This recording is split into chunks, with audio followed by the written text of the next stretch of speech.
Olá pessoal, eu sou Ismael, esse é o canal Hobby Consumo Consciente e nesse vídeo eu queria partilhar com vocês como foi minha experiência de construir esse drone com bambu e tubos de PVC e poder falar para vocês o que essa experiência me ensinou. A gente que está começando agora e quer aprender tudo sobre esse hobby, precisa aprender a construir os drones para saber o que ele precisa ter para a gente poder fazer bons voos. Então eu tive essa experiência e eu vou contar tudo para vocês aí. Vamos lá, deixa um like e se inscreve no meu canal, assim eu vou saber que as pessoas estão gostando dos meus vídeos e vou poder continuar fazendo mais aí para poder dividir minha experiência de iniciante com todo mundo.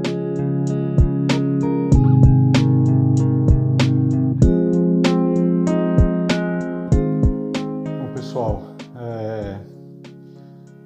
eu comecei a me interessar por Cineups, né? São esses tipos de drones aqui que tem esses dutos, em alguns casos apenas os aros, né, para proteger as hélices. E eu pesquisei um pouco para saber de onde vieram esses drones, por que começaram a ser feitos.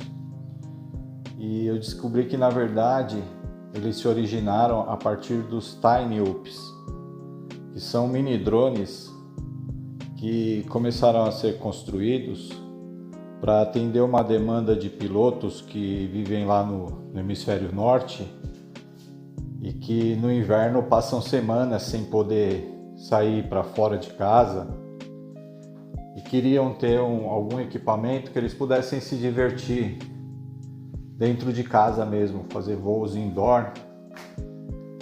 Então começaram a fazer os Cineups, né? São drones bem pequenos e que tem essa característica de ter aros para proteger as hélices, né? Como voar indoor, os espaços são muito pequenos,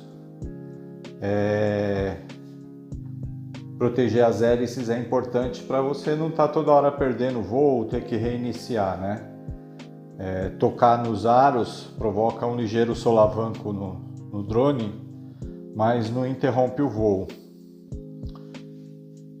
Então eles começaram a fazer esses drones pequenos, os Cineups, e em algum momento alguém imaginou que se pusesse uma GoPro num drone desse tipo, ficaria interessante para fazer voos em áreas muito pequenas, passar por pequenos obstáculos, né? Por janelas, dentro de carro e essas coisas. Só que os Cineups não comportavam uma GoPro, precisava ser feito um drone maior com esse tipo de aro de proteção. E a partir daí se criou os Cineups. É por isso que tem esse nome, né? Cinematic Cineup. É daí que vem esse nome. Esses Cineups, eles têm vários tipos, né? Tem alguns modelos que os aros são meramente para proteger as hélices, né? E é possível otimizar esses aros como se fossem dutos para melhorar o desempenho do aparelho como um todo. Uma característica desses drones é que eles têm um voo mais suave e eles acabam não tendo um voo tão agressivo como um racer comum ou um drone freestyle. Mas a ideia é essa mesmo, você ter características de freestyle, poder fazer manobras com o drone e gerar imagens de alta qualidade. Então eles são feitos para carregar uma GoPro ou um outro tipo de câmera de ação. E eu pensei em construir a partir do mini long range que eu construí, aquele drone que eu modifiquei. Eu vou deixar o link aí para quem quiser ver esse vídeo. E então eu decidi usar a eletrônica dele. Mas eu não queria gastar mais dinheiro com isso. Para você comprar um frame de um Cine-Up, você não vai gastar menos que R$200 e ia demorar bastante para chegar, né? E tem todos os problemas aí que a gente está acostumado. Mas também não foi só por uma questão de custo. Eu queria realmente construir saber se eu era capaz de fazer né? Então eu decidi fazer com materiais que eu tenho à mão aqui em casa, que são fáceis de conseguir. Tubos de PVC, quando a gente vai comprar, você fala na loja que é um tubo de 4 polegadas. Na verdade, ele não tem 4 polegadas, tá? Ele tem 100 milímetros. Só que 100 milímetros que ele tem é na parte externa. Então a parte interna tem um pouquinho menos de 100 milímetros, né? E as hélices que eu tinha, o meu mini, né, long range, ele usava hélices de 4 polegadas. Então eu utilizei as mesmas hélices, elas não são ideais, tá? Para Cine-Up ele precisa de uma hélice mais agressiva, geralmente usa hélices de 3 pás. Eu estou pesquisando aí para tentar encontrar, mas de qualquer jeito eu vou ter que modificar as hélices, né? Porque mesmo que eu encontre hélices de 4 polegadas para Cine-Up, que é muito difícil de achar, porque em geral é de 3, 3,5, 2 polegadas o que tem disponível no mercado. Então eu vou ter que achar uma hélice que se aproxime da medida e cortar um pedacinho dela, como eu fiz com essas aqui. Bom, pessoal, construir com bambu é interessante porque é um material abundante, né? Ele não é tão resistente contra a fibra de carbono, porém tem bastante, é fácil de conseguir, né? O custo é quase zero. Eu mesmo consegui bambu, não paguei nada pelo bambu, né? Eu consegui aqui perto de casa. E assim, ele não é tão resistente, mas também se houver algum dano em alguma parte, você confeccionar outra peça que se danificou é muito fácil, né? Você consegue isso com facilidade. O tubo de PVC, ele acaba sendo um pouco mais pesado do que um duto feito em impressora 3D, mas isso dá para aliviar um pouco. O resultado final desse drone ficou bem mais pesado do que eu imaginei. Então logo eu vou estar fazendo outro frame desse e vou conseguir aliviar bastante o peso, porque aqui nos braços ele ficou com mais de 5 milímetros de espessura. Isso daí realmente não precisava ficar com uma espessura tão grossa, né? Eu tive que afinar ali onde encaixa o motor, para os parafusos conseguirem se encaixar ali, né? Então ele podia ter ficado todo com aquela espessura ali, talvez uns 2 milímetros. O plate inferior também ficou com mais de 3 milímetros, ele podia ter ficado com metade dessa espessura, né? Então vai dar para afinar bastante isso daí para tentar diminuir o peso.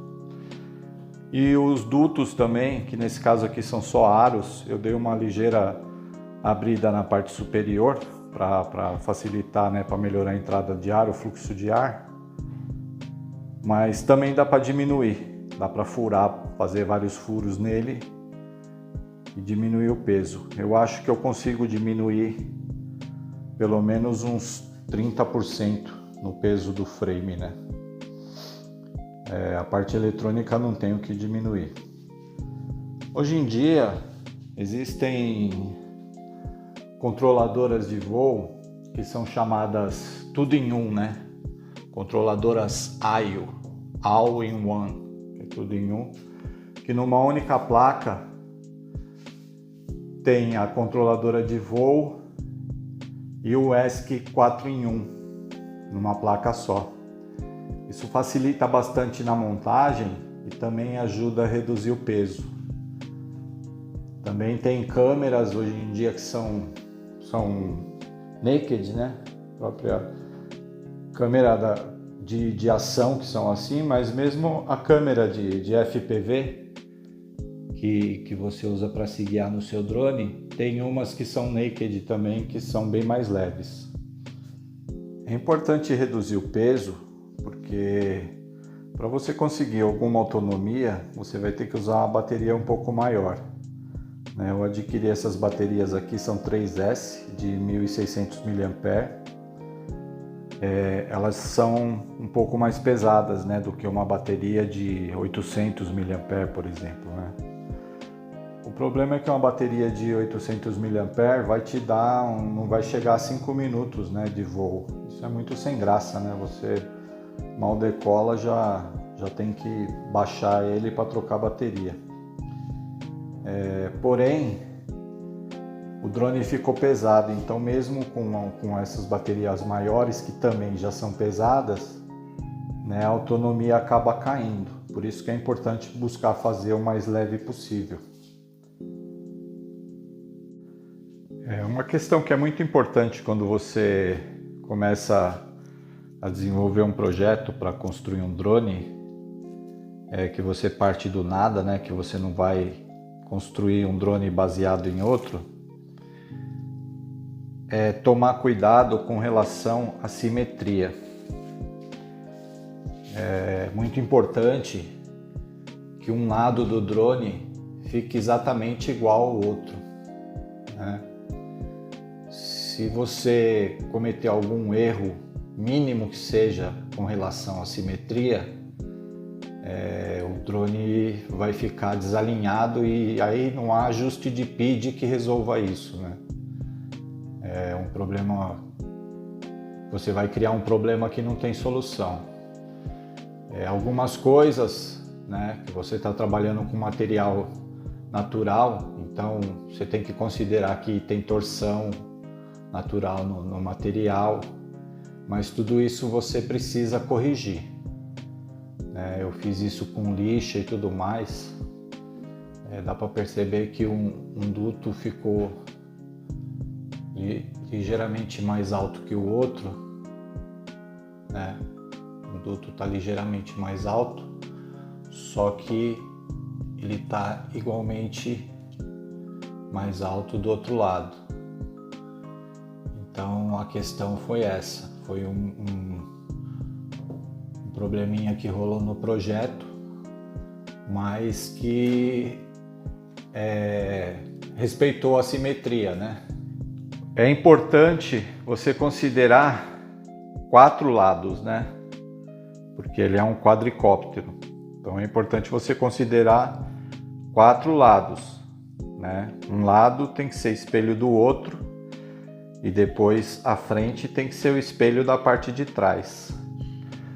Porém, alguma pequena diferença da frente para trás não altera muito nas características do drone. Ele vai ficar com um voo ligeiramente diferente. Por exemplo, os Dead Cat, a distância dos motores da parte frontal é diferente da distância da parte traseira. Porém, um lado é o espelho do outro. Então é por isso que eles têm características de voo diferentes, porém o drone respeita a base de voo, né? Ele não vai pender para um lado ou não vai apresentar um comportamento errático. Nesse tipo de drone aqui, ele já é um X, né? Então você tem 2 espelhos, a frente espelhado atrás e um lado espelhado ao outro, porque ele forma um X perfeito. Nesse caso aqui não, ele é só 2 lados, né? Um lado espelha o outro, só que a metade traseira é diferente da metade frontal, né? Isso é uma coisa importante de considerar, uma coisa que eu aprendi enquanto estava tentando desenvolver essa ideia aqui. Hélice também é uma coisa muito importante de considerar. O ideal é você conseguir encontrar uma hélice que se encaixe perfeitamente no projeto, né? Mas nesse caso aqui é uma coisa completamente experimental, então eu até utilizei hélices que já estavam usadas, né? Estavam bem surradas aqui, para fazer um primeiro teste. A hélice tem um desenho específico, né? É baseado na necessidade do voo, né? Tem o passo, as hélices têm passo diferente, umas são mais agressivas, outras são mais suaves, né? E o desenho da hélice diz muito respeito ao ruído que ela produz.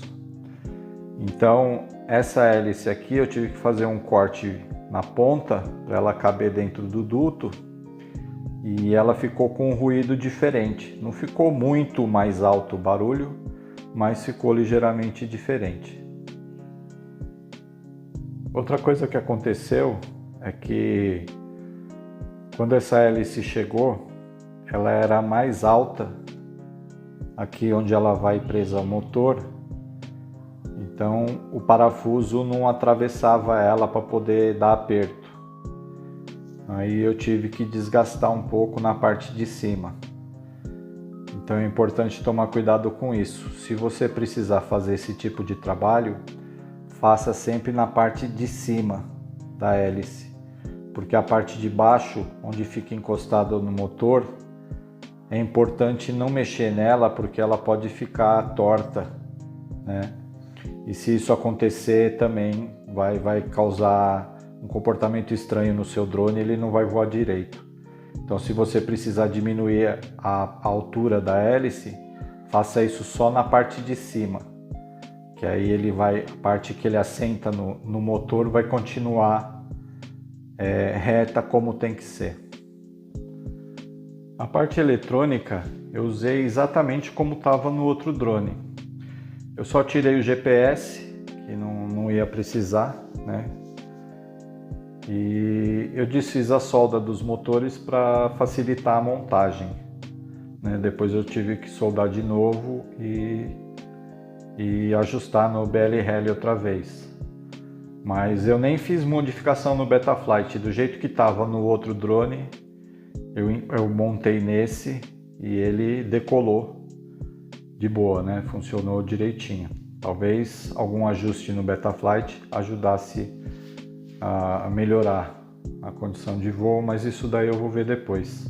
Eu provavelmente vou desmontar ele e vou tentar reduzir bastante o peso, né, para ver se ele vai ficar com um peso mais reduzido e eu consigo ganhar mais tempo de autonomia de voo com ele. Mas ele já voa perfeitamente e ficou muito bacana. Uma outra coisa que eu usei foi uma experiência adquirida do final da infância, começo da adolescência, que a gente utilizava para construir pipas, né? Há mais de 30 anos atrás não tinha pipa para comprar, era prática comum construir nossas pipas, né? Então a gente utilizava muito linha 10, que era muito resistente, para juntar as partes de bambu para fazer a pipa. Então isso foi uma coisa que eu usei para usar parafuso, que é uma forma de reduzir peso, e também conseguir uma excelente resistência, né? Porque a linha 10 dá bastante resistência, ela é muito forte. E aí eu usei a resina epóxi para juntar as partes, né? Então eu usei o mínimo de parafusos. Na verdade, eu só usei parafusos para fechar ele, né? Esses parafusos aqui em cima, no plate superior, no plate inferior, e os parafusos que prendem a controladora, né? Controlador e o VTX. Mas no geral eu usei linha 10 e resina epóxi para montar esse drone. Eu gostaria de agradecer quem acompanhou esse vídeo até aqui, até o final. E pedir mais uma vez para se inscrever aí e deixar um like para me ajudar a perceber a aceitação de vocês aí, para saber se eu devo fazer mais vídeos, né? Continuar nessa linha que eu venho fazendo. Dá muito trabalho montar esses drones, mas eu gosto muito de fazer isso e é por isso que eu tenho vontade de fazer vídeos para compartilhar com quem, como eu, está iniciando nesse hobby e tem interesse, né, em se aprimorar, não só em pilotar, mas também em construir seus drones, né? E é isso aí. Muito obrigado e até o próximo vídeo. Tchau.